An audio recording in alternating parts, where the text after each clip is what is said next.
Hello, everyone. In the last class, we discussed what is economy and what is economics, and we saw the difference between the two.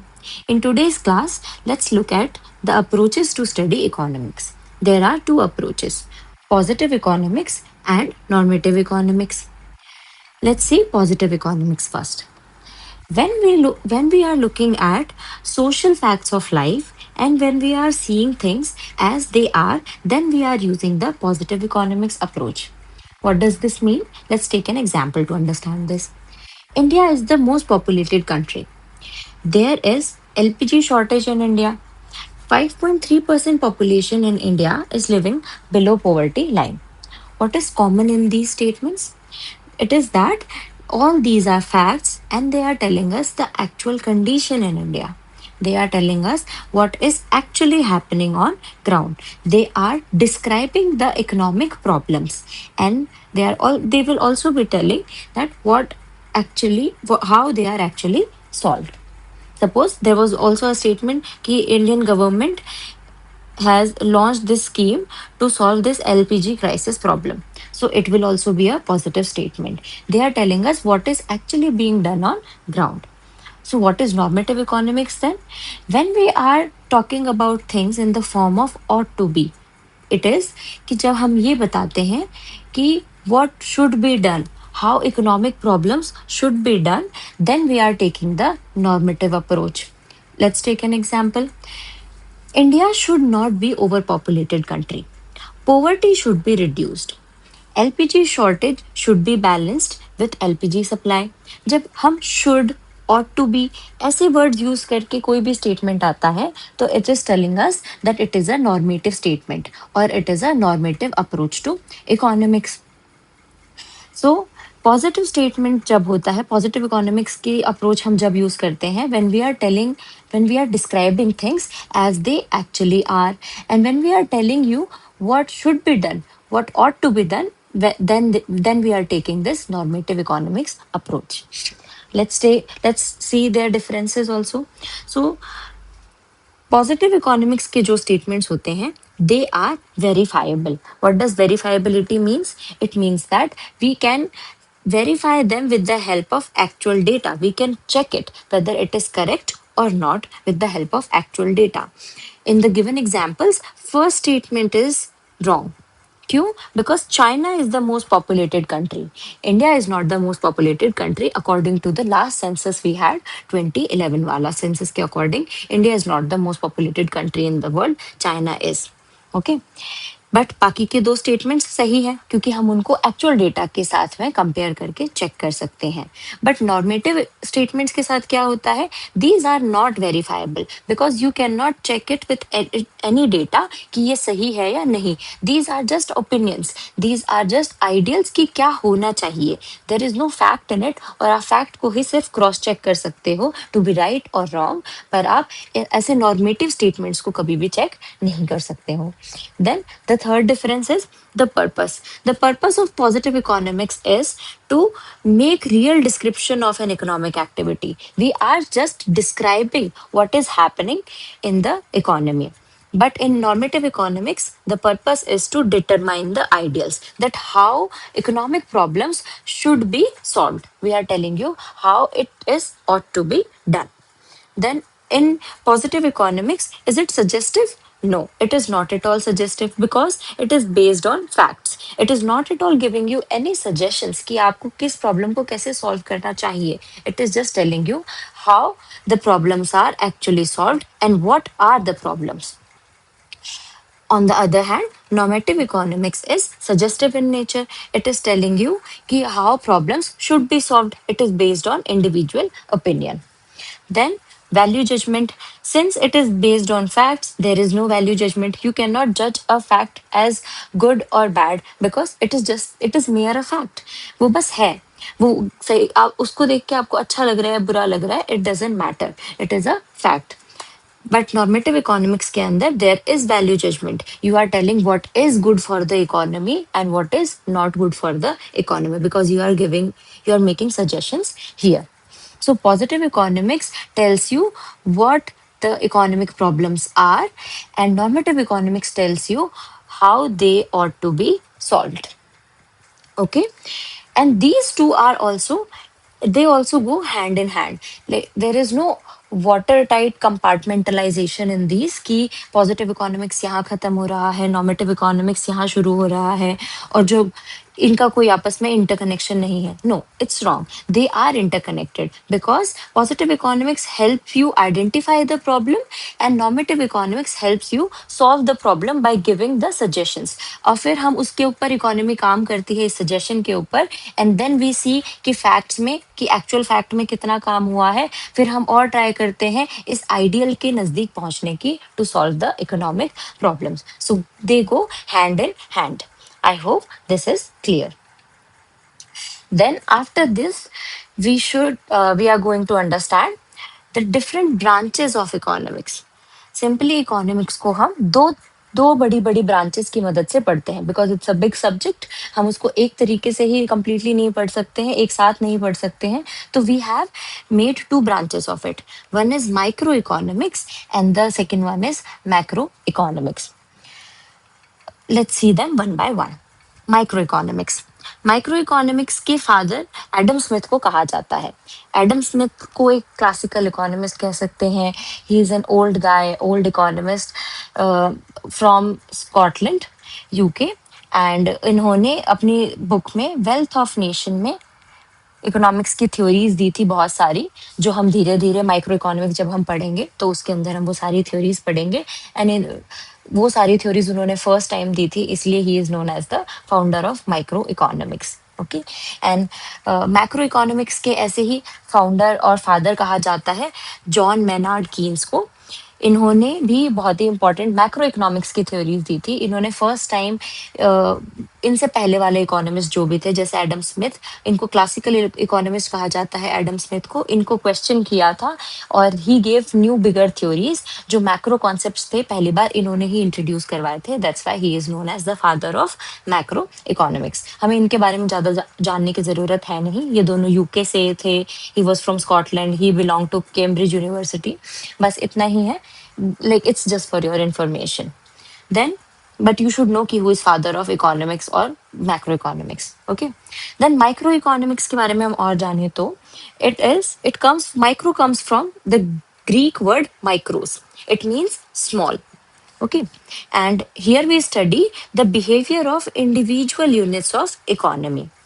जैसे जब हम हमारी economy के individual units की study करते हैं तो उसको हम माइक्रो इकोनॉमिक्स के अंडर स्टडी करते हैं. जैसे like individual income. Individual income मतलब my income is part of micro economics. Your individual, सिर्फ आपके अकेले की इनकम, वो माइक्रो इकोनॉमिक्स का पार्ट होगा. Individual output. आउटपुट मीन्स जो हमने कल प्रोडक्शन पढ़ा था ना, in converting input into output, wood से टेबल चेयर बनाना, तो that output, that table chair produced by one firm or one producer. I told you firm is a company, right? तो one company जो भी produce करती है उसके output को, उसके production को हम जब हम उसको study करते हैं तो individual output is part of microeconomics. Then उस इसके डिफरेंट टूल्स हैं. माइक्रो इकोनॉमिक्स को स्टडी करने के टूल होते हैं डिमांड एंड सप्लाई. इनको हम बहुत डिटेल में धीरे धीरे पढ़ेंगे, just for your little knowledge कि ये माइक्रो इकोनॉमिक्स टूल है. देन ऑब्जेक्टिव क्या है माइक्रो इकोनॉमिक्स की थ्योरीज का? सारी की सारी their main objective is to determine price of a commodity. Okay, और price of factors of production. Factors of production भी हम देखेंगे. Just wait for 5 minutes. Next concept के साथ हम फैक्टर्स ऑफ प्रोडक्शन अच्छे से देखेंगे. सो डिमांड सप्लाई की मदद से जैसे इंडिविजुअल कमोडिटी की, इंडिविजुअल गुड्स की, किसी भी चीज की प्राइस कैसे डिसाइड की जाती है वो माइक्रो इकोनॉमिक्स में हम सीखते हैं. वो उसकी थ्योरीज के थ्रू हमें पता चलता है. Okay, then what is macroeconomics? Macro also comes from Greek word called macros, जिसका मतलब होता है large. It studies the behavior of aggregates of economy as a whole. Aggregates का मतलब होता है sum total. सम टोटल, जैसे हम समीशन करते थे ना मैथ्स में, सबको जोड़ देते थे. So sum total is known as aggregates. तो it studies the behaviour of aggregates of economy as a whole. हम पूरी इकोनॉमी को एक साथ जब पढ़ते हैं, सारे प्रोड्यूसर्स पूरी इंडिया के, सारे कंज्यूमर्स पूरी इंडिया के, इन सब को जब हम एक साथ पढ़ते हैं, सारी इकोनॉमिक एक्टिविटीज एक साथ जब हम कंसिडर करते हैं, तो it is part of, it is studied under macro economics. ठीक है। इसका एग्जाम्पल होता है जैसे नेशनल इनकम। हम पूरी कंट्री का जब पूरा aggregate it's like sum total output देखते हैं कि पूरी कंट्री में कितना प्रोडक्शन हुआ है, पूरी कंट्री में सारे लोगों की कितनी इनकम है, सबकी इनकम जोड़ के उसी से पता चलता है ना। India is a 2.8 trillion economy, India is a 3 trillion economy. ये सब जो बातें होती हैं बड़ी बड़ी, हम इनके मतलब धीरे धीरे समझेंगे कि इन सब का क्या क्या मीनिंग होता है, ये कैसे कैसे कैलकुलेट किया जाता है। These all are part of macro economics. ये सब कैलकुलेशन हम मैक्रो इकोनॉमिक्स के अंडर पढ़ेंगे। एग्रीगेट डिमांड, एग्रीगेट सप्लाई, और इसके मेन टूल्स, जैसे यहाँ पे मेन टूल्स थे। टूल्स मतलब इनकी मदद से माइक्रो इकोनॉमिक्स की चीज़ों को हम सॉल्व करते हैं। इनकी मदद से हम पता करते हैं कि इंडिविजुअल आउटपुट क्या होगा, इंडिविजुअल इनकम कितनी होगी, इंडिविजुअल प्रोडक्शन कितना होना चाहिए, ये सब चीज़ें। तो वैसे ही मैक्रो इकोनॉमिक्स के पास भी अपने खुद के टूल्स हैं। उसके टूल्स हैं aggregate demand and aggregate supply, कि पूरी इकोनॉमी के सारे गुड्स का सबका प्रोडक्शन, पूरी इकोनॉमी के सारे लोगों का हर गुड्स का consumption is aggregate supply. And then what is the objective of macroeconomics? Its main aim is to determine income and employment level of the economy. ठीक है। Then what is the other name of micro economics? Micro economics is also known as the price theory, क्योंकि यहाँ पे हम mainly price determine करने का main हमारा objective होता है। And macro economics is also known as income and employment theory. See, इसके बारे में अभी दीज आर जस्ट डेफिनेशंस और बहुत ही बेसिक इंट्रोडक्शन है ये। इसके बारे में हमें डरने की जरूरत नहीं है। इसमें तो ये नई नई टर्म्स आ गई, national income, aggregate demand, aggregate supply, income, output, demand, supply, price theory, ये सब क्या है ये मुझे समझ नहीं आ रहा है। You need not to worry, it's just an introduction. ठीक है, पूरा माइक्रो इकोनॉमिक्स ही पढ़ना है हमें। हमारी पूरी बुक है, पूरा के पूरे कॉन्सेप्ट पढ़ेंगे हम माइक्रो इकोनॉमिक्स के, तो आपके लिए ये सारी टर्म्स धीरे धीरे फेमिलियर हो जाएंगी। बस अभी आपको इनका नाम जानना जरूरी है, क्योंकि कोई पूछ ले कि अच्छा तो माइक्रो इकोनॉमिक्स पढ़ रहे हो, तो माइक्रो होता क्या है, माइक्रो इकोनॉमिक्स में पढ़ते क्या है। तो बस छोटा मोटा मोटे तौर पे आपको पता होना चाहिए कि व्हाट डज इट मीन। अब हमने दो ब्रांचेस तो बनाई थी, but these are also like कि ये भी ऐसा नहीं है कि जो माइक्रो में पढ़ लिया उसको मैक्रो से कोई लेना देना नहीं है, जो मैक्रो में पढ़ लिया उसको माइक्रो से कोई लेना देना नहीं है। No, it's not like that. These are also interdependent. बस हम हमारी कन्वीनियंस के लिए उनको दो अलग अलग तरीकों से पढ़ते हैं, ताकि हम कैलकुलेशंस हमारी इजी हो जाए और हम चीज़ों को, प्रॉब्लम्स को सॉल्व कर पाए। इसीलिए हम उनको अलग अलग तरीके से पढ़ते हैं। बट क्योंकि हमने यहाँ पे देखा ना कि पूरी इकोनॉमी के सारे लोगों की इनकम सब कुछ हम देख रहे हैं, तो it is individual is also part of the economy ना। बहुत सारे इंडिविजुअल्स की, आप सारे इंडिविजुअल्स को जोड़ दोगे तभी उससे सम, उससे एग्रीगेट बन जाता है, राइट। तो ये दोनों भी आपस में इंटरडिपेंडेंट है, और हम धीरे धीरे जैसे सारे कॉन्सेप्ट्स पढ़ेंगे हम इनकी इंटरडिपेंडेंस और भी ज्यादा देखेंगे। जब हमारा माइक्रो इकोनॉमिक्स कंप्लीट हो जाएगा और मैक्रो के भी कुछ कॉन्सेप्ट्स हो जाएंगे, तो यू विल सी कि कैसे ये आपस में इंटरकनेक्टेड है, किससे किसको बेनिफिट हो रहा है, किससे किसको नुकसान होता है, क्या क्या बिहेवियर्स होते हैं, क्या इकोनॉमिक बिहेवियर्स होते हैं। Will get into it gradually. So I hope this is clear. So अब हम फाइनली शुरू करते हैं माइक्रो इकोनॉमिक्स से।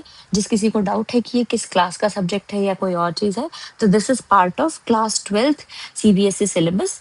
और अभी तक हमने जितना भी पढ़ा था कल लास्ट क्लास में और आज की क्लास में, these are common to micro and macro economics. पर फिर भी क्योंकि माइक्रो की बुक से ही आप शुरू करते हो पढ़ना, तो ये माइक्रो की बुक के अंदर दिए हुए कॉन्सेप्ट्स होते हैं, ये इन दोनों के बीच में कॉमन है।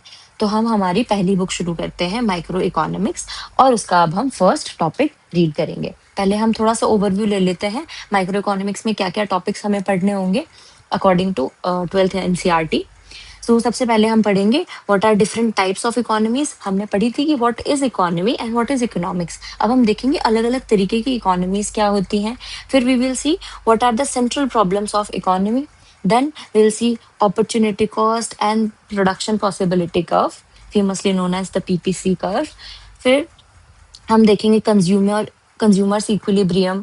कंज्यूमर्स इक्विलिब्रियम मतलब कि कंज्यूमर्स कैसे डिसाइड करते हैं कि अच्छा मुझे ये चीज़ फाइनली कंज्यूम करनी है या फिर मुझे ये चीज़ कंज्यूम नहीं करनी है। उसके डिसीजंस के पीछे भी हम देखेंगे कि क्या लॉजिक है, क्या इकोनॉमिक बिहेवियर उस चीज़ को गाइड करता है। Will understand that. फिर हम देखेंगे डिमांड क्या होती है, फिर डिमांड की इलास्टिसिटी क्या होती है। इलास्टिसिटी मतलब कि किस चीज की डिमांड कितनी ज्यादा है, कितनी कम है, और वो उतनी कम और उतनी ज्यादा क्यों होती है।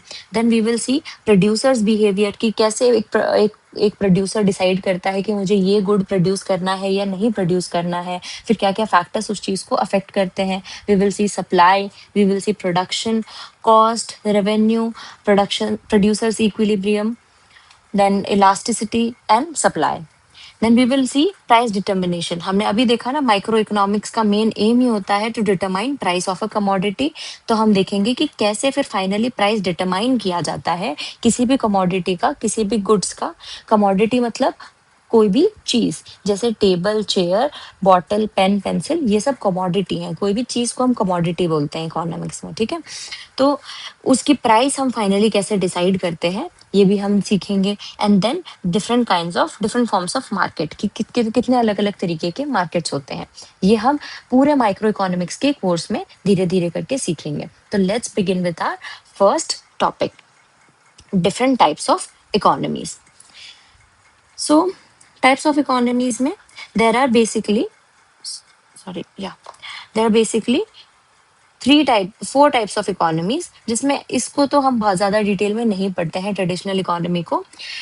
ये तीन तरीके की मेन इकोनॉमीज होती हैं। लेट्स सी क्या है। Number one is capitalistic economy, number two is socialist economy, third is mixed economy, and the fourth is traditional economy. हम सब ने कहीं ना कहीं ये नाम सुना हुआ होता है कि ये तो कैपिटलिस्ट इकोनॉमी है, ये सोशलिस्ट, ये सब हमारे लिए कहीं ना कहीं फेमिलियर नेम है, बट आज हम देखेंगे इनका एक्चुअल मतलब क्या होता है। Let's begin one by one. तो सबसे पहले हम देखते हैं कैपिटलिस्ट इकोनॉमी। इसको हम मार्केट इकोनॉमी भी कहते हैं। यहाँ पे क्या होता है, here all economic decisions are made by private individuals and firms through price mechanism. Okay इसके अंदर क्या बात हुई कि मतलब जितने भी इकोनॉमिक डिसीजंस होते हैं, हमारे इकोनॉमिक डिसीजंस क्या है कि अभी हम देखेंगे, इसके बाद हम सेंट्रल प्रॉब्लम्स पढ़ेंगे तो हमें और भी समझ में आएगा कि क्या क्या इकोनॉमिक डिसीजंस हैं। पर अभी तक जितना हमने पढ़ा है उसके अकॉर्डिंग कि क्या इकोनॉमी में प्रोड्यूस होना चाहिए, कितना इकोनॉमी में क्या प्रोडक्शन होगा, कितना प्रोड्यूस करना चाहिए, कौन कौन लोग उसे कंज्यूम करेंगे, क्या क्या क्वांटिटी में कंजम्पशन होगा, क्या प्राइस होगा उस चीज का, किसी भी गुड्स की कोई प्राइस है तो वो कैसे क्या प्राइस होगी। ये सारे जो इकोनॉमिक क्वेश्चंस होते हैं, इन सब को, ये सारे इकोनॉमिक क्वेश्चंस को एक कैपिटलिस्टिक इकोनॉमी के अंदर इंडिविजुअल्स और फर्म्स ही डिसाइड करते हैं। एक प्राइस इंडिविजुअल्स और फर्म डिसाइड करते हैं। कैसे डिसाइड करेंगे वो, उसका पूरा मैकेनिज्म हम सीखेंगे। अभी हम मैंने बताया ना, माइक्रो इकोनॉमिक्स में हम प्राइस डिटर्मिनेशन सीखेंगे। तो मार्केट फोर्सेस होते हैं, डिमांड और सप्लाई की मदद से, डिमांड और सप्लाई को मार्केट फोर्सेस भी कहा जाता है, ठीक है। तो डिमांड और सप्लाई की मदद से कैसे प्राइजेस को डिसाइड किया जाता है, कैसे प्राइस फाइनली डिटरमाइन किया जाता है। ये प्राइवेट फर्म्स अपने प्राइसेस बनाते हैं गुड्स के, कि ये गुड इतने रुपए में बिकेगा, और ये सर्विसेज की ये प्राइस होगी मार्केट के अंदर। एंड कंज्यूमर्स अकॉर्डिंगली उसको बताते हैं, बार्गेन करते हैं कि नहीं ये बहुत महंगा है, ये बहुत सस्ता है। एंड देन फाइनली इस टसल के बाद में एक प्राइस डिसाइड होता है मार्केट में कि ठीक है, इस कमोडिटी का ये फाइनल प्राइस होगा। तो जब मार्केट में इंडिविजुअल फर्म्स और कंज्यूमर्स ये आपस में डिमांड सप्लाई के मैकेनिज्म के थ्रू प्राइस डिसाइड करते हैं, सारे इकोनॉमिक डिसीजंस खुद ही इंडिविजुअल्स और फर्म्स और कंज्यूमर्स लेते हैं, then it is known as a capitalistic economy और मार्केट इकोनॉमी। क्योंकि यहाँ पे जो डिसीजन है वो मार्केट ले रहा है, मार्केट फोर्सेस ऑफ डिमांड और सप्लाई ले रहे हैं। यहाँ पे इस इकोनॉमी के अंदर गवर्नमेंट का कोई भी रोल नहीं होता है इकोनॉमिक डिसीजंस के अंदर। ये मतलब नहीं है गवर्नमेंट ही नहीं होगी, गवर्नमेंट होती है, बट गवर्नमेंट का इकोनॉमिक डिसीजंस के अंदर कोई भी रोल खास नहीं होता है। जैसे अगर हम सोचते हैं, हमारे दिमाग में आती है एग्जांपल यूएसए। तो हम यूएसए को ऐसे सोचते हैं ना कि वहां पे उनकी गवर्नमेंट है, उनको सिर्फ पॉलिटिकल चीजों से मतलब है, they are not at all interfering in the economic decisions. तो इकोनॉमी वहाँ पे, और उनके प्राइवेट इन्वेस्टर्स जो बड़ी बड़ी कंपनीज हैं, दे डिसाइड, वहाँ पे उनकी लॉबी होती है, ये सब चीज़ें, and they decide the prices. और फिर वहाँ पे कंज्यूमर्स भी वहाँ पे बार्गेन करते हैं, and then market goes on, फिर प्राइसेस डिटरमाइन होते हैं। तो ऐसी इकोनॉमी जिसमें गवर्नमेंट का कोई इंटरवेंशन नहीं है इकोनॉमिक डिसीजंस के अंदर, is known as a capitalistic economy और मार्केट इकोनॉमी। यहाँ पर इसके और क्या क्या फीचर्स हुए या इसके फीचर्स होते हैं कि प्राइवेट ओनरशिप होती है सारी की सारी रिसोर्सेज की। अब रिसोर्सेज क्या है हमारे, resources and factors of production की। बिफोर वी गो अहेड, मैं थोड़ा सा फैक्टर्स ऑफ प्रोडक्शन को बहुत डिटेल में हम समझते हैं, क्योंकि it is the base of economy. इसकी मदद से हमें बाकी सारी चीजें और भी अच्छे से समझ में आएंगी। तो फैक्टर्स ऑफ प्रोडक्शन क्या होता है? Factors of production are inputs or resources used in the production of goods and services to generate economic output. They are the building blocks of an economy. क्या होते हैं फैक्टर्स ऑफ प्रोडक्शन? ये किसी भी चीज को, अगर आपको कोई भी आउटपुट प्रोड्यूस करना है, आउटपुट प्रोड्यूस करने का मतलब क्या हुआ कि आपको कोई भी चीज, आउटपुट इज चीज, राइट?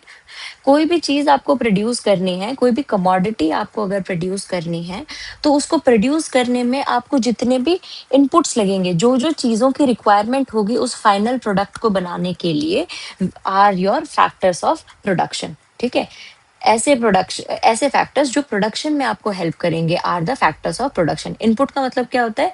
किसी भी गुड्स को बनाने के अंदर जो हम एक्स्ट्रा रिसोर्सेज को यूज करते हैं, जो रिसोर्सेज को हम यूज करते हैं आर योर इनपुट्स। जैसे हमने फर्नीचर वाला एग्जाम्पल लिया था, तो द फर्नीचर टेबल चेयर बनाने के लिए आपका वुड एक इनपुट है ना? वुड आपके लिए रॉ मटेरियल है। अगर वुड ही नहीं होगा तो आप बनाओगे कैसे टेबल चेयर? तो these are the inputs, these are the inputs or resources that are used in production of goods and services to generate economic output। किसी भी प्रोडक्ट को बनाने में जो गुड्स एंड सर्विसेज, जो रिसोर्सेज हमें लग रही होती हैं, उसको हम कहते हैं फैक्टर्स ऑफ प्रोडक्शन।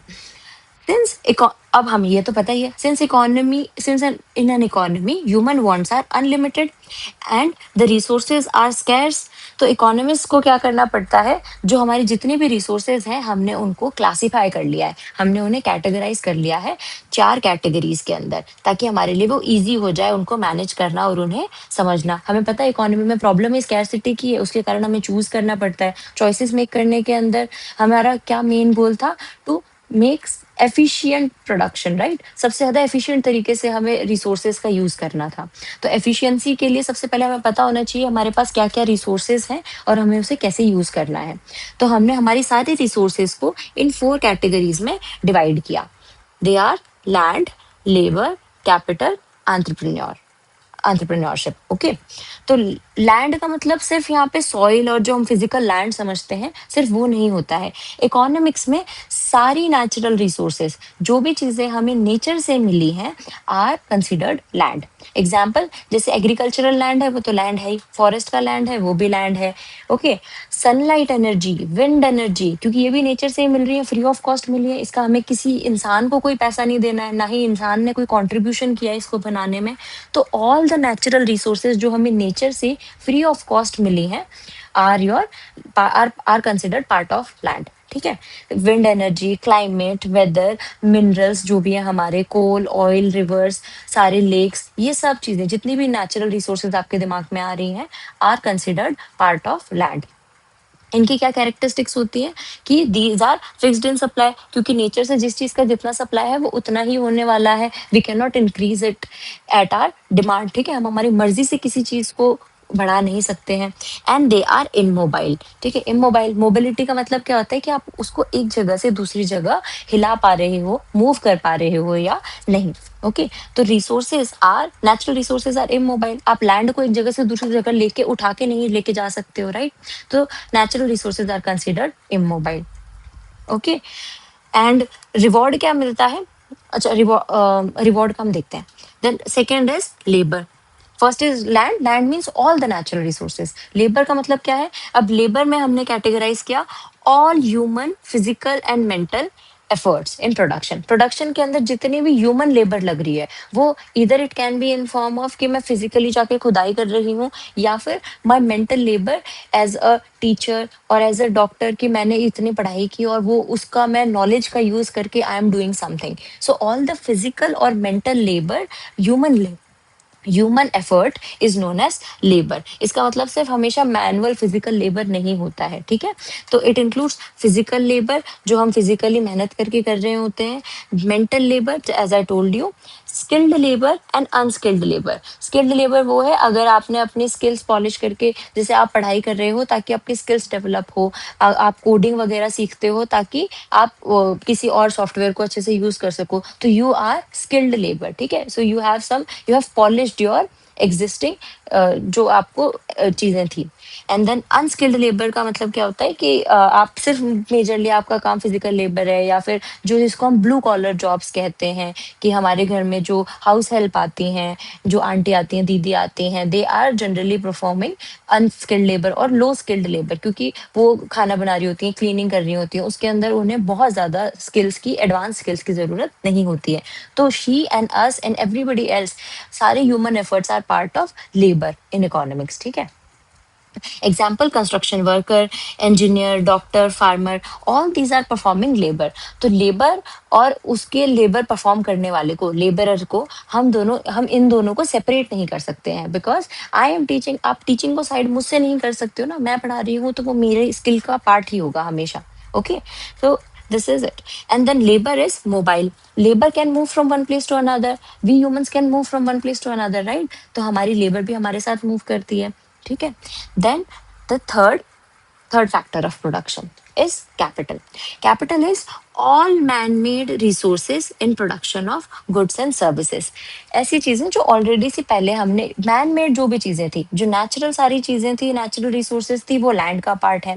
जो हमारे एफर्ट है वो सब लेबर का पार्ट है। और जो मैन मेड रिसोर्सेज हैं, जो हमने कुछ बना दी ऑलरेडी ही पहले, और वो अभी भी प्रोडक्शन के अंदर फर्दर हेल्प करेंगी, इज माई कैपिटल। जैसे मशीन्स मशीन्स बनी हुई हैं, ठीक है, मशीन हमारे प्रोडक्शन को इजी कर देती है, right. Machines, tools, building, factory etcetera, और इवन इंफ्रास्ट्रक्चर, इंफ्रास्ट्रक्चर भी हमारे काम को, प्रोडक्शन को इजी कर देता है, right. Roads, power plant, communication networks, ये सब। अभी हमारे पास कम्युनिकेशन नेटवर्क है, इसी वजह से I am able to deliver my service, right. वरना मेरी लेबर मेरे पास ही रहती, क्योंकि मेरे पास अभी सारी रिसोर्सेज हैं, ये सब कैपिटल है, कि मैं एक लैपटॉप और इन सब का यूज करके मैं पढ़ा पा रही हूँ। यूट्यूब की फैसिलिटी है मेरे पास कि मैं उस चीज को पढ़ा पा रही हूँ, आगे कंटिन्यू कर पा रही हूँ। So all these man made resources are part of capital. ये क्या करती है, they help in further production, okay. And they, इनकी एक और फीचर होता है दैट दे डेप्रिशिएट। डेप्रिसिएशन का मतलब क्या होता है कि किसी भी चीज की, किसी भी फिक्स्ड एसेट की, जैसे अभी हमने ये पढ़े ना, कैपिटल में सारे मैनमेड चीजें, मैनमेड रिसोर्सेज, इसकी जो वैल्यू होती है वो धीरे धीरे एक टाइम के बाद में डिग्रेड करने लग जाती है, वैल्यू कम होने लग जाती है। क्यों कम होती है value? Because of normal wear and tear. आप ऐसे समझ सकते हो, आपके पास अगर कोई फोन है तो वो फोन की वैल्यू भी डिप्रिशिएट करती है। आपने उसको आज खरीदा, अगर आप उसको कल ही रीसेल करने जाओगे तो भी इसकी वैल्यू डिप्रिशिएट हो चुकी होगी, ठीक है। और आप उसको 10 सालों तक यूज करते हो तो उसके अंदर ऐसा तो ना, कुछ बग्स आ जाते हैं, फिर उसके अंदर कुछ वायरसेस आ गए, फिर वो स्लो हो जाता है, फिर उसके अंदर नए फीचर्स अपलोड डाउनलोड नहीं हो पाते हैं, उसकी स्पेस कम होती है, उसकी मेमोरी कम होती है, फिर वो खराब भी होता है। आप डेली यूज करते हो, कहीं उस पर स्क्रैच आ गया, कहीं कुछ और चीज लग गई, ठीक है।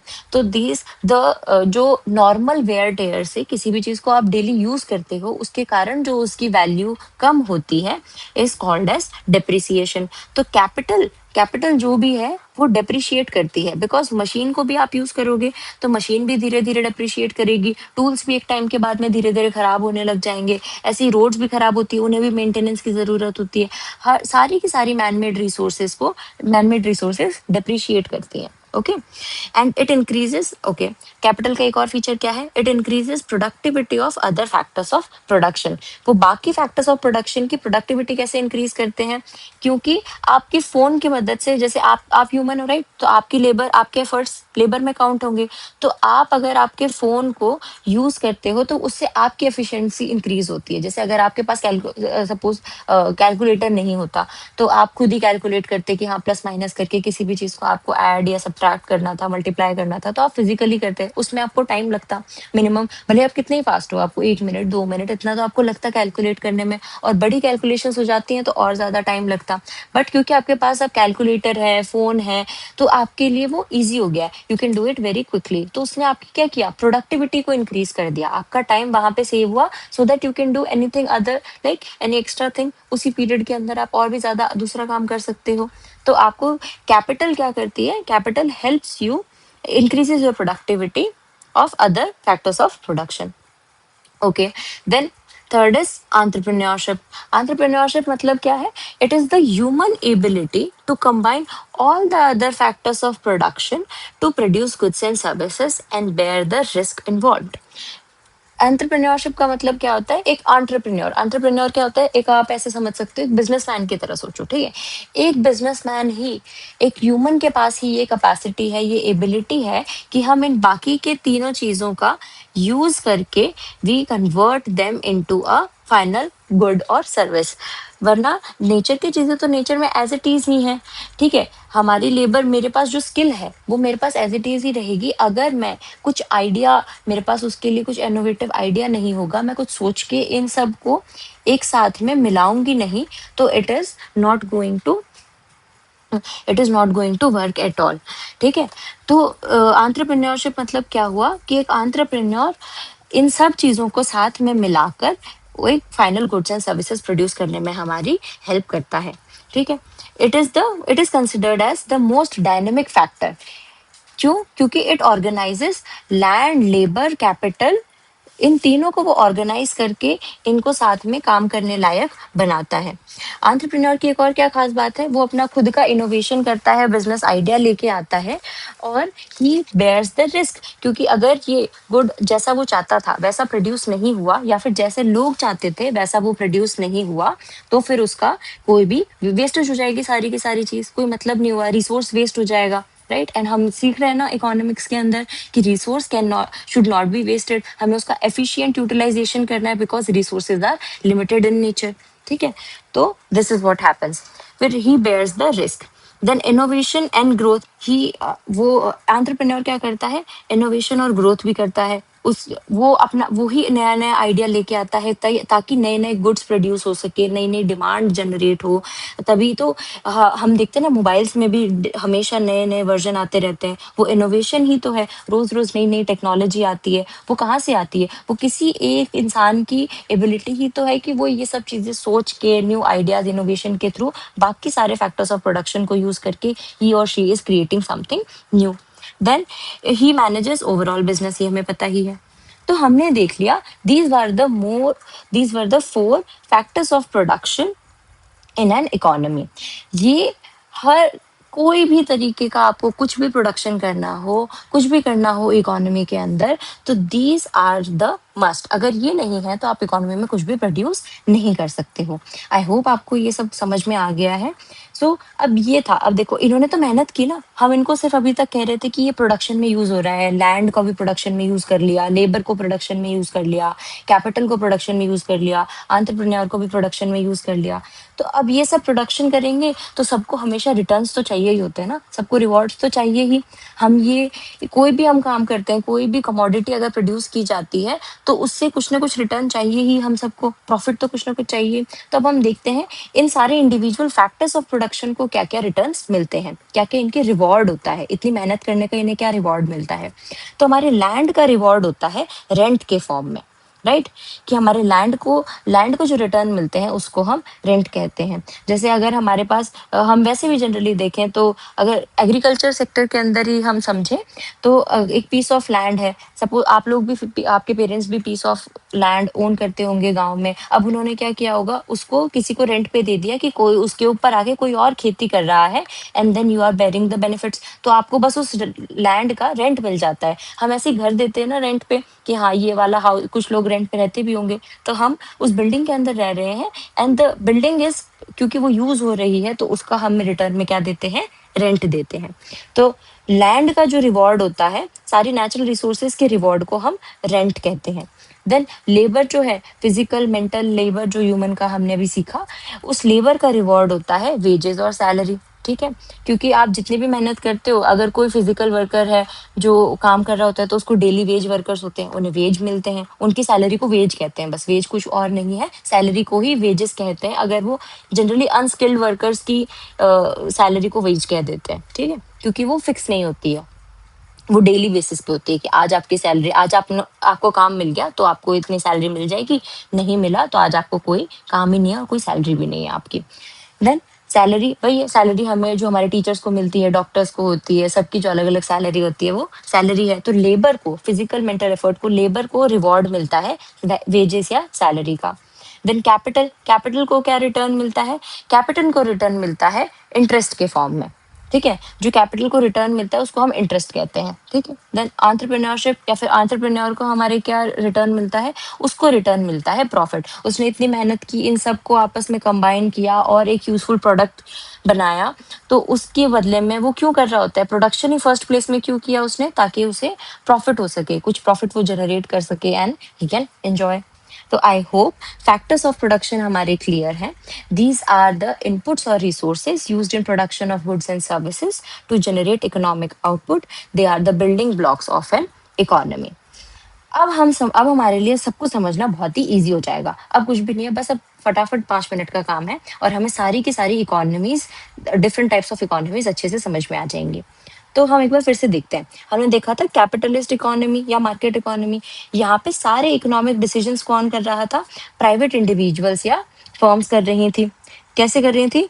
Through price mechanism, through price mechanism कर रहे थे।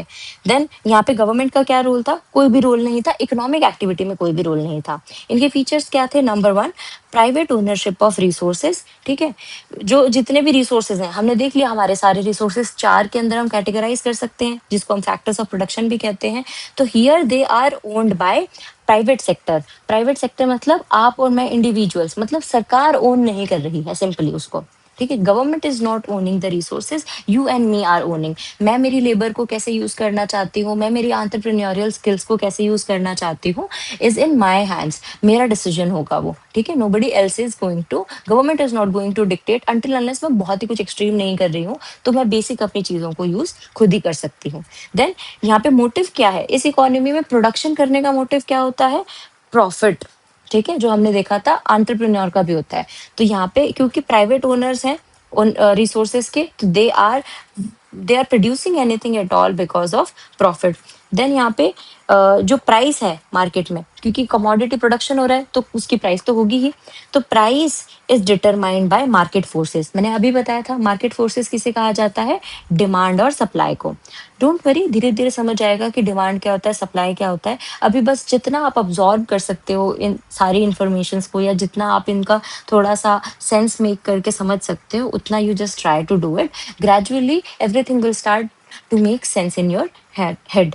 ओके, देन तीसरी क्या है? Fourth is competition among producers and consumers. क्यों? क्योंकि ओनरशिप प्राइवेट है। अब आप अलग प्रोड्यूस कर रहे हो, मैं अलग प्रोड्यूस कर रही हूँ, अब हम सब अपनी मर्जी से कर रहे हैं ना प्रोडक्शन, और कंज्यूमर्स भी हमें बता रहे हैं क्या चीज क्या नहीं है। तो यहाँ पर कंपटीशन भी होता है कि कंपटीशन किस फॉर्म में होता है कि जिसका किसका गुड अच्छी क्वालिटी का है, फिर कौन अपनी प्राइस कम रख रहा है, कितनी अफोर्डेबल है, ये सब चीजों का आपस में कंपटीशन होता है प्रोड्यूसर्स के अंदर। तो प्रोड्यूसर और कंज्यूमर्स भी compete करते हैं आपस में। वाई?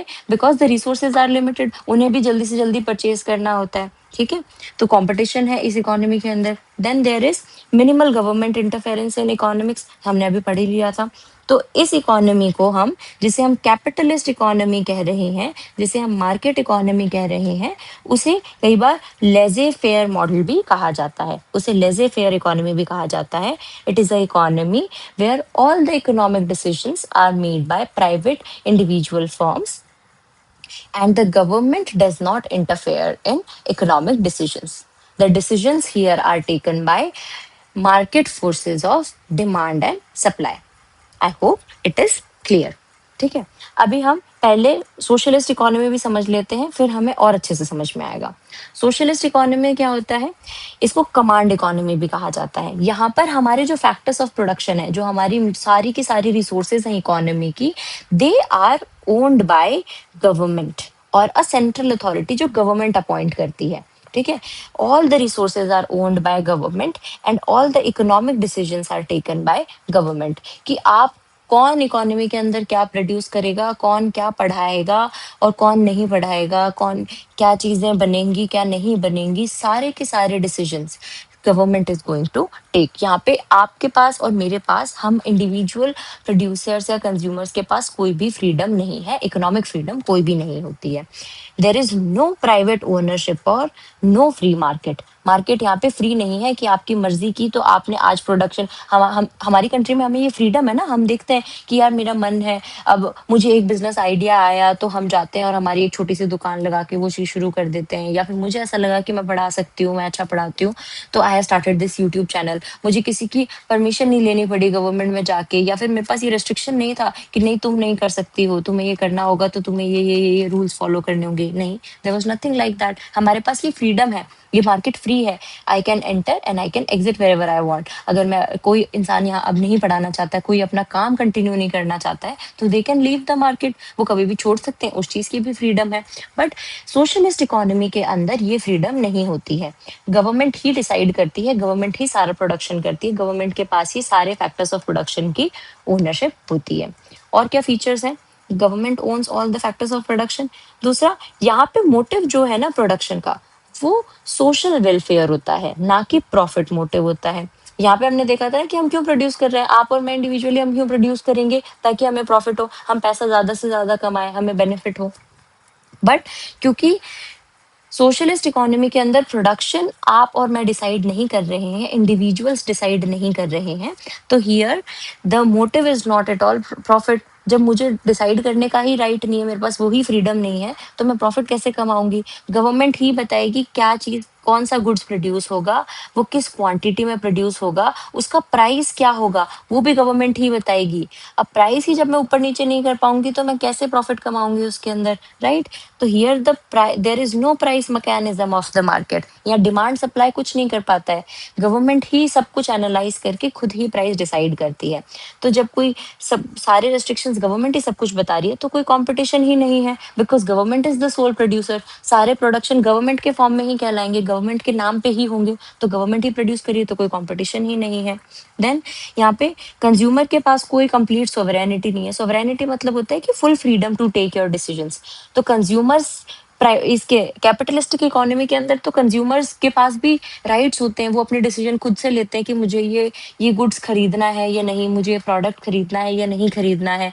यहाँ पर सेंट्रल प्लानिंग अथॉरिटी ही सारे के सारे डिसीजन लेती है, वो ही बताती है कि डिमांड कितनी है इकोनॉमी में और कितना सप्लाई करना है, क्या प्रोड्यूस करना है, क्या प्रोड्यूस नहीं करना है। हम इंडिविजुअल्स के पास कोई भी राइट नहीं होता है। देन इसका एक और क्या फीचर होता है, ये एक अच्छी बात है कि इक्वल डिस्ट्रीब्यूशन और and equal distribution of income and wealth is their main goal. जैसे यहाँ पर मेन गोल क्या था, profit motive was the main goal. यहाँ पर मेन गोल है सरकार का। सरकार ऐसा क्यों कर रही है, वो किसी को कोई भी राइट क्यों नहीं दे रही है प्रोडक्शन के लिए? It is doing because they want to ensure कि जो भी डिस्ट्रीब्यूशन है रिसोर्सेज का, जो हमने देखे ना सारे हमारे फैक्टर्स ऑफ प्रोडक्शन में, सारी की सारी जितने भी रिसोर्सेज हैं, लिमिटेड रिसोर्सेज का डिस्ट्रीब्यूशन इक्वल हो, सारे लोगों को इक्वल डिस्ट्रीब्यूशन हो, उनकी नीड्स के अकॉर्डिंग डिस्ट्रीब्यूशन हो, ना कि उनकी पेइंग कैपेसिटी के हिसाब से। क्योंकि यहाँ पर तो प्राइस डिसाइड हो गई, प्रॉफिट मोटिव था, मार्केट ने प्राइस बता दिया, अगर आपके पास उतने पैसे हैं तो आप जाके खरीद लो, अगर आपके पास पैसे नहीं है तो आप नहीं खरीद पाओगे, इसलिए there is rich and poor in the country. पर पर सोशलिस्ट इकोनॉमी के अंदर ऐसा नहीं है, because government is deciding everything. तो वो ये इंश्योर करती है कि सबके पास सारी की सारी चीजें हों, जो तो यहाँ पर डिस्ट्रीब्यूशन होता है वो according to the need of people होता है। इसलिए equal distribution of income and wealth is the main goal of the government. Then ये हमें क्लियर हुआ। अब हम देखते हैं पॉजिटिव नेगेटिव्स क्या होते हैं इसके। तो कैपिटलिस्टिक इकोनॉमी, अभी हमने देखा लोगों के पास बहुत सारी फ्रीडम है, वो खुद ही डिसाइड कर रहे हैं क्या प्रोडक्शन होगा, कंज्यूमर्स खुद बता रहे हैं कि हमें ये गुड्स ये हमें चाहिए, हम डिमांड कर रहे हैं, तो फिर प्रोड्यूसर्स अकॉर्डिंगली प्रोडक्शन कर रहे हैं, फिर प्राइसेस का बार्गेनिंग होके फिर प्राइस डिसाइड हो रहा है। तो कैपिटलिस्ट इकोनॉमी में तो बहुत सारी फ्रीडम थी लोगों के पास में, प्रॉफिट बना रहे हैं सब, अपना अपना खूब पैसा कमा रहे हैं। तो उसके क्या बेनिफिट्स हैं? उसके बेनिफिट्स हैं, number 1, efficient allocation of the resources through price mechanism. ठीक है, क्योंकि अब सारे के सारे प्रोड्यूसर, सारे कंज्यूमर्स मिलके एक दूसरे को बैलेंस कर लेंगे, बार्गेनिंग होके जो रिसोर्सेज हैं उनका अलोकेशन एफिशिएंटली होगा। ठीक है, ऐसे कुछ भी वेस्टेज नहीं होगा। क्यों? क्योंकि आपस में कंपटीशन है, मैं कोशिश करूंगी कि मेरा प्राइस कम हो, ठीक है, मेरी क्वालिटी और भी अच्छी हो मेरे प्रोडक्ट की, तभी तो लोग मेरा वाला ज्यादा खरीदेंगे, मेरा प्रोडक्ट को ज्यादा खरीदेंगे। इसीलिए तो वो एफिशिएंटली यूज करते हैं अपने रिसोर्सेज को। प्राइवेट सेक्टर में कभी भी रिसोर्सेज का वेस्टेज नहीं होता है। जैसे अगर हम देखें तो वो आपसे अगर जैसे कोई आईटी वर्कर है, तो हम देखते हैं ना कि उनकी जॉब तो 9 टू 5 कहने की होती है, पर फिर भी उसके बाद में भी उन्हें एक्स्ट्रा काम करवाया जाता है, ताकि वो मैक्सिमम रिटर्न्स उनको कंपनी को दे सके। एफिशिएंटली वो 8 आवर्स की कैपेसिटी है एक ह्यूमन के काम करने की उस कंपनी में, बट वो 10 आवर्स काम करवाते हैं। वो और एफिशिएंटली यूज़ करते हैं, ह्यूमन भी रिसोर्स है, हमने अभी देखा। तो वो उसको एफिशिएंटली और भी ज़्यादा काम करवाते हैं। तो there is efficient allocation of resources through price mechanism. Demand supply decide करता है कि क्या चीज़ की क्या प्राइस है, क्या चीज़ है, क्या नहीं है। Then it encourages innovation and entrepreneurship. ये कैसे एनकरेज करता है? बिकॉज इंडिविजुअल के पास फ्रीडम है कि मैं कभी भी मार्केट में एंट्री ले सकती हूँ और मार्केट को एग्जिट कर सकती हूँ। एंट्री एग्जिट हमने अभी मैंने बताया था ना कि मेरे पास स्किल है, मैं मार्केट में कुछ नया मेरा प्रोडक्ट लेके आना चाहती हूँ, तो आई कैन। मेरे पास उस चीज़ का फ्रीडम है कि मैं कुछ भी सेल कर सकती हूँ आके। और फिर मेरा कुछ मुझे ऐसा लग रहा है कि नहीं, ये प्रोडक्ट मेरा काम नहीं कर रहा है, मुझे अब नहीं हो रहा, मुझे बहुत लॉस हो रहा है, तो मैं मार्केट छोड़ के भी जा सकती हूँ। मुझ पर गवर्नमेंट का उस चीज़ का रिस्ट्रिक्शन उतना ज़्यादा नहीं है। तो या इसके कारण क्या होता है, इनोवेशन एनकरेज होता है। लोगों को ऐसा मन होता है कि मैं और भी नए प्रोडक्ट्स बनाऊं, नई डिमांड आ रही है उसके अकॉर्डिंग कुछ नया नया लॉन्च करूं, नए प्रोडक्ट्स बनाऊं, नई सर्विसेज लेके आऊं, और एक नए एंटरप्रेन्योरियल जो भी मेंटालिटी होती है उसको इससे प्रमोशन मिलता है। Then wide variety of goods for consumers. क्यों? क्योंकि कंज्यूमर्स भी यहाँ पे, कंज्यूमर सोवरेन है। सोवरेन मतलब मैंने बताया था, उनके पास फ्रीडम है टू चूज, ऑटोनॉमी है उनके पास। तो दे कैन डिसाइड, वो डिमांड कर सकते हैं कि नहीं, हमें एक नया प्रोडक्ट चाहिए, हमारी ये एक्स्ट्रा नीड है, हमारे लिए कुछ ऐसा प्रोडक्ट बनाओ। तो हम अकॉर्डिंगली प्रोडक्ट प्रोड्यूसर्स बनाते हैं उसके लिए। तो there are wide variety of goods available for the consumer in a capitalistic economy. Then there is high economic growth potential, क्योंकि सब एक दूसरे को टसल के थ्रू और नए प्रोडक्ट्स आ रहे हैं, तो इकोनॉमी ग्रो करती है, और प्रोडक्ट्स हैं और कंजम्पशन हो रहा है, तो धीरे धीरे इकोनॉमी के अंदर ग्रोथ बहुत अच्छी होती है। तो ये सब तो हमारे बेनिफिट्स थे कैपिटलिस्टिक इकोनॉमी के। बट उसके कुछ नुकसान भी है। सारी फ्रीडम आप लोगों को दे दो, गवर्नमेंट कोई इंटरवेंशन ही नहीं करेगी, तो उसका नुकसान भी होता है। उसका नुकसान क्या है, उसके नेगेटिव्स क्या है? There is income inequality in the economy. Income inequality का मतलब क्या है कि जो इनकम का डिस्ट्रीब्यूशन है वो अनइवन है। लोग गरीब और रिच की कैटेगरी बन गई है, क्योंकि जो अच्छे से काम कर पा रहा है, जिसके पास ज्यादा स्किल्स हैं, वो ज्यादा हाई पेइंग जॉब कम कर रहा है, उसके पास ज्यादा पैसे हैं, और वो खूब अच्छे से अपनी रिसोर्सेज, अपनी नीड्स को फुलफिल कर पा रहा है। और जिसके पास कम कम स्किल्स हैं, या फिर उसके पास कोई अच्छी फैसिलिटीज अवेलेबल नहीं थी, कम रिसोर्सेज अवेलेबल है, तो ही और शी इज पुअर। तो there is inequality in the country. Capitalism के कारण वो बढ़ जाती है, क्योंकि वो सिर्फ एफिशिएंट एलोकेशन से मतलब रखता है, उसे मतलब नहीं है कि वो कितने सभी लोगों की सारी नीड्स पूरी हो रही हैं या नहीं। Then there is public goods like defence and roads may be under produce. ये भी एक चीज है कि पब्लिक गुड्स भी अंडर प्रोड्यूस हो सकते हैं। पब्लिक गुड्स क्या है? जो सभी के लिए हो, ऐसे गुड्स जैसे हम रोड्स वगैरह यूज करते हैं, ये सारी जो हमारे डिफेंस की गुड्स हैं, रोड्स हैं, इंफ्रास्ट्रक्चर जितना भी हमारा है, इलेक्ट्रिसिटी वगैरह का इंफ्रास्ट्रक्चर होता है, जो गवर्नमेंट ओपन पार्क्स होते हैं हमारे, जहाँ जो कोई भी जाके यूज कर सकता है, इन सब चीजों का प्रोडक्शन में भी कम हो, बिकॉज इसके अंदर प्रॉफिट तो है नहीं। ये तो ओपनली है ना, कोई आप चार्ज नहीं कर सकते हो सड़क पे चलने वाले के लिए कि आप इस सड़क पे चल रहे हो तो आप उसको पैसा देना पड़ेगा, नहीं। तो इन सब चीजों के लिए जिसपे कोई भी everybody can use it and you can not exclude anybody, इन सबको पब्लिक गुड कहा जाता है। तो पब्लिक गुड का प्रोडक्शन हो सकता है कि कम हो एक कैपिटलिस्टिक इकोनॉमी में, क्योंकि गवर्नमेंट कोई इंटरवेंशन नहीं कर रही है, और उससे कोई, और हमें पता है हमारे प्रोड्यूसर्स का यहाँ पे मेन मोटिव क्या है? Production.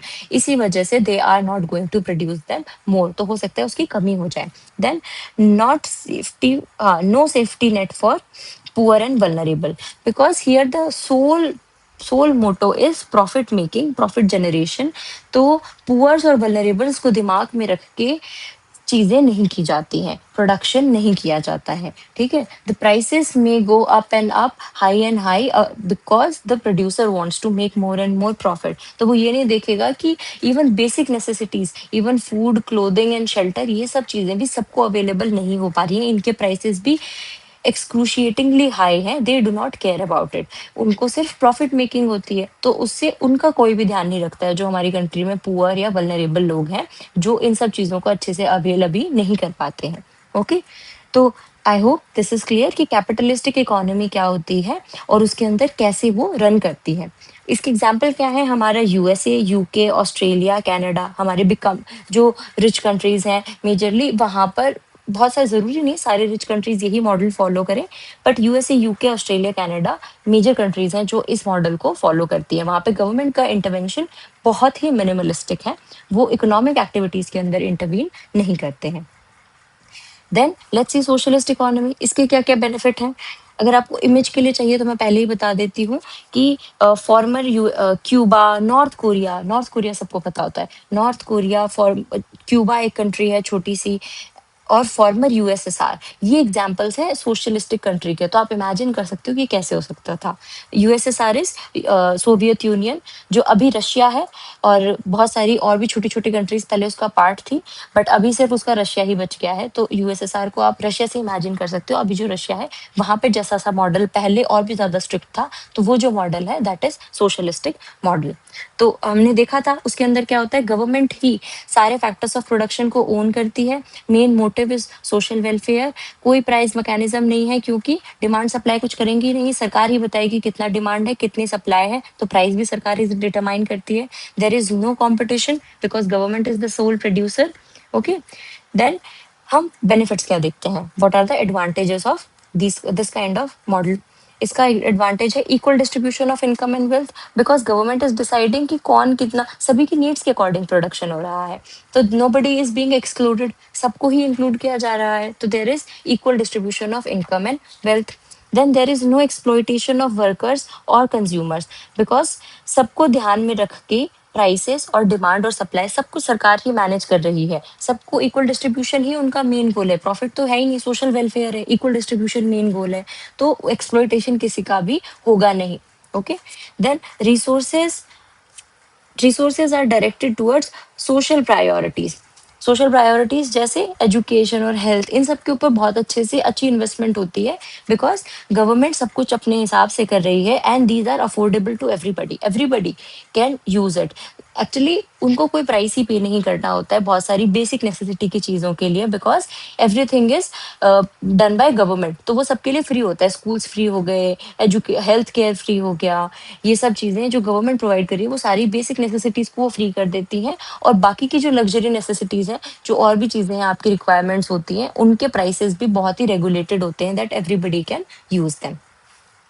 Then there is no unemployment in the economy because government is controlling everything. तो अनएम्प्लॉयमेंट की कोई बात ही नहीं है, वो ही सबको एम्प्लॉयमेंट दे देंगी, वो किसी को क्यों अनएम्प्लॉयड रखेंगी, उनका तो गोल ही है इक्वल डिस्ट्रीब्यूशन करना। बट इसके नेगेटिव्स भी हैं, ये जितना ऑल ग्लिटरी लग रहा है उतना अच्छा होता नहीं है। इसके क्या नेगेटिव्स हैं, there is lack of individual freedom and choice. जब आपको सब कुछ ही गवर्नमेंट दे रही है तो वो आपके चॉइस भी आपसे ले लेती है, आप कुछ भी नहीं बता सकते हो कि मुझे मुझे ये चीज कंज्यूम करनी है, मुझे ये मेरी ये डिमांड है, तो आप प्लीज ये कंज्यूम, ये प्रोड्यूस कीजिए। No, government is going to decide कि आप क्या कंज्यूम करोगे और क्या क्या प्रोडक्शन हो सकता है। जरूरी नहीं है कि आपकी इच्छा हो, आपकी इच्छा है कि मुझे इंजीनियर बनना है, बट नहीं, वहां पर ऐसी है, गवर्नमेंट ने बोल दिया है कि you have to be a doctor, तो you have to be a doctor only, you can not choose, तो आपकी फ्रीडम ऑफ चॉइस चली जाती है। Then there is no incentive to innovate और वर्क हार्ड। क्यों? क्योंकि प्रॉफिट मोटिव ही नहीं है। प्रॉफिट की एक और अच्छी बात होती है कि प्रॉफिट के कारण हम और भी ज्यादा इनोवेशन, हमें मोटिवेशन रहता है कि I have to innovate something new, because मैं कुछ नया प्रोडक्ट लेके आऊंगी तो मुझसे और प्रॉफिट होगा, मैं उसके, वो मेरा यूनिक प्रोडक्ट होगा तो लोग उसे खरीदेंगे, मुझे उससे ज्यादा और बेनिफिट होंगे और प्रॉफिट होंगे, तो उससे क्या होता है, इनोवेशन प्रमोट होता है, लोग और भी ज्यादा हार्ड वर्क करते हैं कि I have to work hard so that I earn more. But यहाँ पर वो इंसेंटिव ही नहीं है, बिकॉज गवर्नमेंट ही सब कुछ डिसाइड कर रही है, तो there is no incentive at all. Then inefficiency due to lack of competition, यहाँ पे कंपटीशन नहीं है तो इनएफिशिएंसी भी हो जाती है, ब्यूरोक्रेट्स अपने हिसाब से अपनी चीजें चलाते हैं और डिसीजन मेकिंग में डिले हो रहा होता है, तो कंपटीशन नहीं है तो धीरे धीरे प्रोडक्शन हो रहा है, किसी को जल्दी नहीं है कि मैं अच्छे से एफिशिएंटली यूज करूँ रिसोर्सेज को, वेस्टेज ना करूँ, बिकॉज सारी रिसोर्सेज गवर्नमेंट ही ओन कर रही है, तो उनको वेस्टेज का कोई डर है ही नहीं, right. Then bureaucratic delays in planning and decision making, ये तो हमें पता ही है। Then they it doesn't cater to the individual taste and preferences, because individuals are not asked about their taste and preferences at all. तो ये सारे negatives थे हमारे सोशलिस्ट मॉडल के। Now comes the most logical and most prevalent model of economy, that is a mixed economy. It is a combination of capitalistic economy and socialistic economy. इस इसने इन दोनों के अच्छे अच्छे फीचर्स दोनों ले लिए. Both government and private play important role in economic activities. कैसे, इसके क्या फीचर्स हुए? Both own factors of production. Government क्या करती है, कुछ इंपॉर्टेंट सेक्टर्स में जहाँ पे सोशल वेलफेयर मस्ट है, उन सारी जगहों पे गवर्नमेंट प्रोड्यूस करती है. वहाँ पे गवर्नमेंट के पास ओनरशिप होती है फैक्टर्स ऑफ प्रोडक्शन की. और बाकी सारी चीजें जो नॉर्मल आपको है, आपका खाना पीना, आपके मैन्युफैक्चरिंग, आपकी सर्विसेज, आपका एग्रीकल्चर, ये सब आप खुद देखो, उसके अंदर गवर्नमेंट कोई भी रोल प्ले नहीं करती है. वो वहां पर सारे factors of production private sector own करता है. उनको फ्रीडम होती है कि आप अपने अकॉर्डिंग प्रोड्यूस करो. Here the price mechanism is prevalent in private sector. क्यों? क्योंकि प्राइवेट सेक्टर जहां जहां पे काम करेगा, जितनी भी चीजों की उसको फ्रीडम है, जिस जिस डिपार्टमेंट में, जिस जिस सेक्टर में उसको फ्रीडम है, दे तो वहां पर market forces of demand and supply are going to decide the prices. Then government intervenes to market failures. हाँ, बट अगर प्राइवेट सेक्टर बहुत कुछ कर रहा है और इकोनॉमी फेल हो जाती है, फेलियर क्या होता है कि बहुत ही ज्यादा एक्सट्रीम हाई प्राइसेस हो गए या फिर प्राइसेस बिल्कुल ही गिर गए, इकोनॉमी में प्रोडक्शन ही नहीं हो पा रहा है किसी भी चीज का, तो उस टाइम पे गवर्नमेंट इंटरवीन करती है टू प्रोटेक्ट द इकोनॉमी. ठीक है, वहां पे गवर्नमेंट ऐसे आती है और फिर वो प्राइसेस को बैलेंस करती हैं.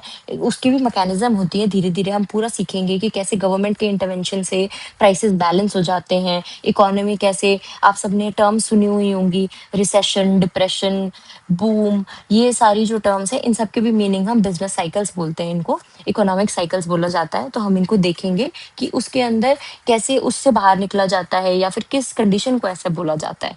तो डोंट वरी, गवर्नमेंट बस ऐसा होता है कि जब बहुत ही कुछ एक्सट्रीम हो जाता है इकोनॉमी में, बहुत ही कुछ खराब हो जाता है, तो गवर्नमेंट आ जाती है. Government comes to the rescue of people. Then यहाँ पे क्या मेन है, एम है? कैपिटलिज्म में मेन एम था प्रॉफिट मोटिव, यहाँ पे मेन एम था सोशल वेलफेयर. तो मिक्स्ड इकोनॉमी में क्या मेन एम होता है? दोनों, efficiency and equity. Efficient use of resources जो हमने कैपिटलिज्म से बोरो किया, और equity, that is equity in distribution. Equity और इक्वालिटी दो अलग अलग चीजें होती हैं. इक्वालिटी इज कि 10 लोग हैं, मैंने 10 लोगों में बराबर 10 10 10 10 10 10 का डिस्ट्रीब्यूशन कर दिया, 10 10 रुपीज मैंने सबको दे दिए. इक्विटी का मतलब क्या होता है कि जिसको जितनी नीड है उसको उसके अकॉर्डिंग ही मैंने दिया है. इसका मतलब कि कोई बहुत पुअर है तो मैंने उसको 15 रुपीज दे दिए, कोई बहुत अमीर है तो मैंने उसको सिर्फ 5 रुपीज दिए, क्योंकि उसके पास एग्जिस्टिंग वेल्थ ऑलरेडी थी. तो उसके अंदर इक्विटी के अंदर distribution according to the need और उसकी प्री कंडीशंस को देखते हुए किया जाता है. इक्वालिटी के अंदर इट डजेंट मैटर आप रिच हो पुअर, आप सबको 10 10 रुपए मिलेंगे. ठीक है, आई होप इक्विटी और इक्वालिटी का डिफरेंस क्लियर हुआ. तो इक्विटी होती है यहाँ पे डिस्ट्रीब्यूशन में कि गवर्नमेंट, ये हमने सोशलिज्म का फीचर लिया कि हम देख रहे हैं कि बहुत ही ज्यादा पुअर और रिच के अंदर डिफरेंस बहुत ज्यादा नहीं होना चाहिए, सबके पास एटलीस्ट बेयर मिनिमम तो अवेलेबल होना ही चाहिए. उसके लिए गवर्नमेंट पॉलिसीज बनाती है और सब चीजों को मेंटेन करके रखती है. देन यहाँ पे profit and social welfare are goals, दोनों होते हैं. प्राइवेट सेक्टर का गोल होता है प्रॉफिट, और गवर्नमेंट जिस जिस सेक्टर के अंदर अवेलेबल है वो वहां पे वेलफेयर उनका गोल होता है. Then government provides public goods and merit goods. तो पब्लिक गुड्स हमने देखा था जिसमें आपको एक्सक्लूड नहीं किया जा सकता, रोड, पार्क, स्ट्रीट पार्किंग और ये लाइटिंग और ये सब चीजें, ये सब होते हैं पब्लिक गुड. मेरिट गुड्स वो होते हैं जिसके अंदर हम जनरली, अगर अगर आपको कोई बताए ना, तो चांसेस हैं कि लोग उसमें इन्वेस्ट ना करें, क्योंकि उसमें रिटर्न्स फ्यूचर में आते हैं. जैसे एजुकेशन हो गया, हेल्थ केयर हो गया, प्राइवेट सेक्टर इसमें जनरली इन्वेस्ट कम करना चाहता है बिकॉज इसके रिटर्न्स फ्यूचर्स में आते हैं. एक बार में आपके लिए एज ए इंडिविजुअल आपको पता ही नहीं हो कि मुझे पढ़ना इंपॉर्टेंट है. ठीक है, इसलिए गवर्नमेंट बार बार हमारे लिए स्कीम्स बनाती है कि स्कूल जाओ, 100% अटेंडेंस होनी चाहिए, 100% एनरोलमेंट होना चाहिए बच्चों का, हेल्थ फ्री होने चाहिए, हेल्थ को फ्री कर देते हैं कि हॉस्पिटल्स में फ्री है सब कुछ चीजें. तो all this is, these are merit goods. Okay, फिर बेनिफिट्स क्या है इसके हमारे मिक्स्ड इकोनॉमी के अंदर? It balances in efficiency and equity, क्योंकि हमने दोनों के फीचर्स ले लिए. It provides individual freedom and individual freedom of choice is preserve. Okay, because individual हम भी डिसाइड करते हैं ना, प्राइवेट वाले सेक्टर के अंदर हम खुद बताते हैं। आप एग्जांपल में सोचो, इंडिया इंडिया में जो जो फ्रीडम आपके पास है, it is example of a mixed economy. Because यहाँ पे प्राइवेट सेक्टर मेजरली सारी चीजों के अंदर है, गवर्नमेंट बहुत ही लिमिटेड जगह पे है। जैसे अगर न्यूक्लियर पावर प्लांट्स हैं, वहां पर सिर्फ गवर्नमेंट है, private sector can not enter there, वहाँ गवर्नमेंट ही प्रोडक्शन करती है, वही देखती है कि कैसे कंजम्पशन होगा, क्या चीज क्या है। और कुछ टाइम पहले तक रेलवेज भी 100% सिर्फ गवर्नमेंट के अंडर ही थी, वही हमारी रेलवेज को चला रहे थे। पर अभी उसको भी थोड़ा सा प्राइवेटाइज किया, वहां पे भी प्राइवेट सेक्टर की एंट्री है, आपके जैसे मेरे जैसे लोग भी वहां पे एंटर कर सकते हैं, ठीक है। तो ये सब चीजें हैं। तो आपको इंडिया को देख के जो भी ऐसा लगता है ना हमारी इकोनॉमी में जो नॉर्मल है, या फिर जो चीजों अलाउड है या कुछ अलाउड नहीं है, it is part of mixed economy. तो इंडिविजुअल फ्रीडम ऑफ चॉइस हमें तो है अभी, ठीक है, बहुत सारी चीजों में है।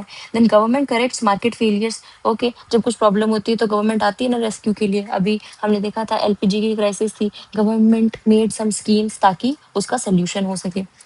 Then it encourages innovation while ensuring the welfare, क्योंकि प्राइवेट सेक्टर इनोवेशन करता है और हमारी गवर्नमेंट वेलफेयर का भी ध्यान रखती है। ये सब बेनिफिट्स थे मिक्स्ड इकोनॉमी के। What are the negatives?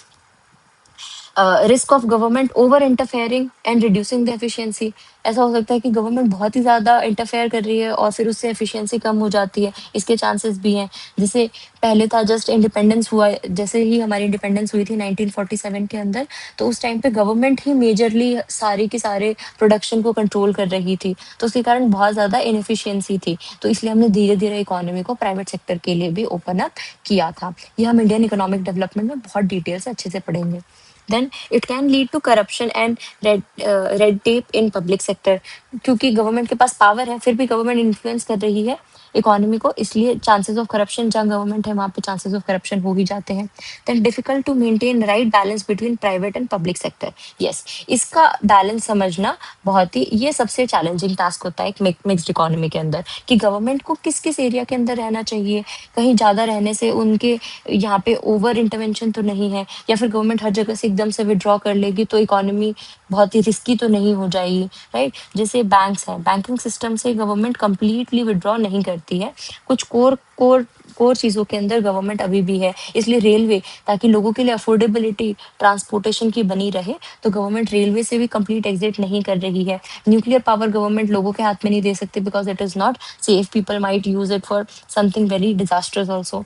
तो ये सब चीजों के कारण ये राइट बैलेंस समझना बहुत ही मुश्किल है, बहुत ही ऐसे टफ प्रॉब्लम है। Okay, then I hope it is clear कि इसके एग्जाम्पल क्या थे हमारे, India, France, Germany, Brazil, Sweden, जो इन सब कंट्रीज में है, it is our mixed economy system. And finally छोटू सा passing reference to traditional economy, ये सबसे oldest form of economic system है। इसमें क्या होता था, economic decisions are based on customs, traditions, historical practices pass down through generations. कि कस्टम ट्रेडिशन ही बता रहे हैं कि कौन प्रोड्यूसर होगा, कौन कौन पढ़ाएगा, कौन कमाएगा। जैसे ये हमारे पहले नहीं मानते, वैदिक पीरियड के अंदर जैसे हम अज्यूम करते थे कि Brahmins were suppose to teach, ठीक है, उनका काम पूजा पाठ करना और पढ़ाना होता था। Kshatriyas were suppose to be the warriors to save the country. ये सारी चीजें, तो ये जनरेशन वाइज सारे रूल्स, सोशल कस्टम्स, ट्रेडिशंस ही बताते थे कि कौन क्या काम करेगा, कौन क्या काम नहीं करेगा। तो उसको ट्रेडिशनल इकोनॉमी कहते हैं। यहाँ पे मेनली बार्टर सिस्टम होता है, मनी इकोनॉमी नहीं होती। बार्टर सिस्टम मतलब कि आप गुड्स के बदले में गुड्स ले रहे हो। जैसे आप लोगों ने, किसी ने अगर देखा हो तो गाँव में अभी भी कई बार ऐसा होता है कि आप गेहूं देके, गेहूं या कोई भी अनाज देके आप सामान खरीद सकते हो, जनरली बर्तन खरीद सकते हो, कपड़े खरीद सकते हो। तो इसको बार्टर इकोनॉमी कहते हैं, जब आप पैसे यूज नहीं करते हो, एक चीज के बदले में आप दूसरी चीज लेते हो। इसका एग्जाम्पल, अभी हम इसको क्यों पढ़ रहे हैं, because it is still prevalent somewhere, कि जो हमारी ट्राइब, जो बिल्कुल अंडमान निकोबार जैसे हमारे वहाँ पे भी ट्राइब्स रहते हैं, ट्राइब डोमिनेंट एरिया है, तो ट्राइब्स अभी भी यही सिस्टम को समहाउ फॉलो करते हैं। अमेजोन फॉरेस्ट जो है ब्राजील में, वहाँ पर भी ट्रेडिशनल इकोनॉमी एग्जिस्ट करती है, क्योंकि वहाँ पर भी मेनली लोग प्रिमिटिव प्रिमिटिव वहाँ पे एग्रीकल्चर है, प्रिमिटिव सोसाइटी है, तो वहाँ पे लोग ट्रेडिशनल इकोनॉमी को ही फॉलो करते हैं। So this is all about different types of economies. ये टॉपिक वैसे एनसीईआरटी में है, इससे डायरेक्टली कई बार क्वेश्चन आ जाता है। कि डिफरेंस करने को आ जाता है कि डिफरेंशिएट बिटवीन कैपिटलिस्टिक और socialistic economy, India is a mixed economy, comment on it, ऐसे करके क्वेश्चंस कई बार आ जाते हैं. So I hope it is clear to everyone. This is it for today's class. And thank you so much. In the next class, we are going to discuss central problems of an economy and opportunity cost. ये बहुत ही interesting होने वाला है.